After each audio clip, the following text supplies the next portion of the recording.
guys, how are you today? And welcome to my review of Day 3 of Formula 1 2017 pre-season testing. So, as we're going to start this video, I think I'll tell you the full results first. So, the fastest lap today was set by Mercedes' new boy, Valtteri Bottas, on the Ultrasoft tyre. Second, only 2/10 of a second behind, was Sebastian Vettel in the Ferrari. Then, a couple of seconds further behind, we had Daniel Ricciardo in the Red Bull. We then had Palmer in the Renault in 4th, Hulkenberg in the Renault in 5th, Ericsson in the Sauber in 6th, Hamilton, who drove in the afternoon for Mercedes, in 7th, Grosjean in 8th, Lance Stroll, there's more about him in this video later, 9th, Fernando Alonso in 10th, Sainz for the Toro Rosso team in 11th, Celis Jr. for Force India 12th, and Kvyat 13th. So first of all, let me just make sure you all understand something. Hamilton was fine, he was on a long run, hence he is lower in the order than we might expect. So, as for interesting things in the session, in terms of the pace and everything, Vettel did very well today. Yes, he did break down right at the end of the session in the last few minutes, but he was on the soft tyre and only finished 2/10 behind Bottas on the Ultrasoft tyre. That's 2 compounds lower. So that must say something about Ferrari pace, but we don't know about sandbagging and everything. We don't know about fuel loads and everything. And the Ferrari did do 139 laps. That's very impressive. The Sauber did 125 laps. No other car did over 100 laps. Although obviously combined, like in the Mercedes, it was easily over 100 laps.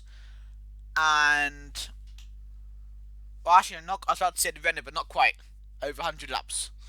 So, discussion points from day 3 of testing. Lance Stroll, yes, not the greatest day for him, if we're honest. He had a crash yesterday, he had a spin yesterday, which meant the front wing had to go back to be repaired in England. And then today, he hit the barriers, and obviously that meant there's no more testing for Williams after that today. But I did see somebody say on Twitter that Schumacher used to crash quite a bit in his early days when he first drove an F1 car. But at the moment, it doesn't look good for Lance Stroll unless he's trying to breathe a new past to Maldonado. But at the same time, he did manage 98 laps in his Williams, so that is quite an impressive feat, I guess. But he needs to try to get this crashing out of his system. Who next to talk about? Yes, McLaren. Better day for them. They had a lot more running today than they have had over the last 2 days.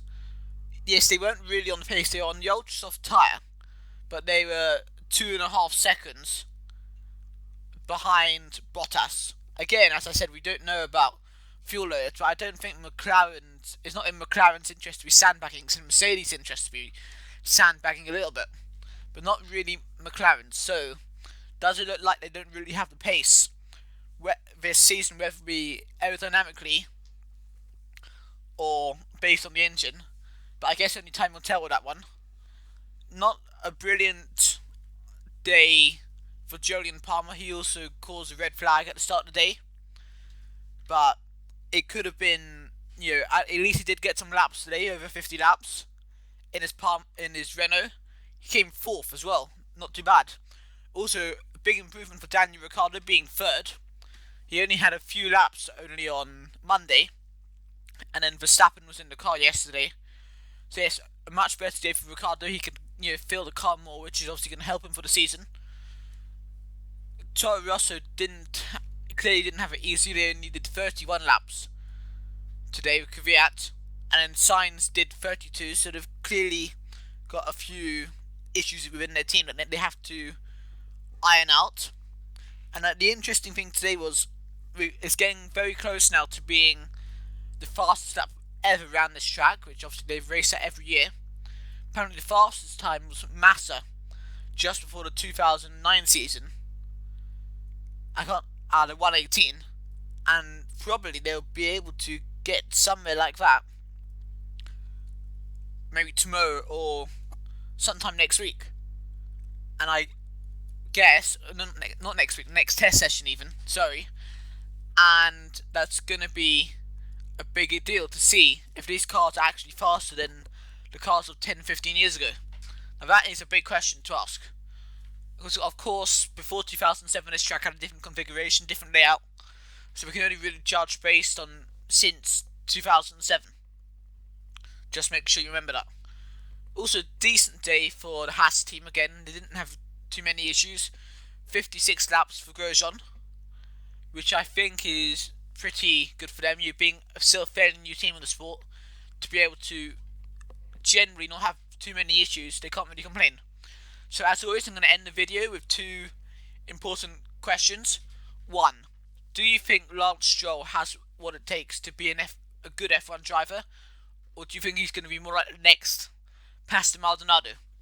Two, do you think Ferrari generally are equal or close to being equal with Mercedes?